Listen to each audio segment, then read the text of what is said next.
Let's think about the difference between heat capacity and specific heat capacity.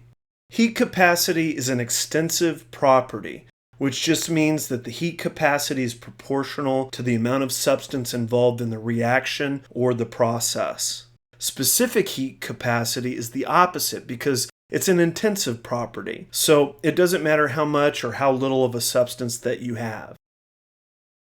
If a substance is heated or cooled, then the heat equals the substance's heat capacity times the change in temperature.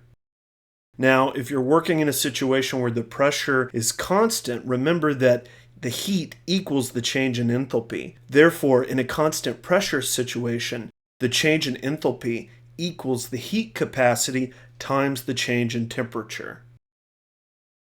Let's examine a graph showing the relationship between the temperature of water in degrees Celsius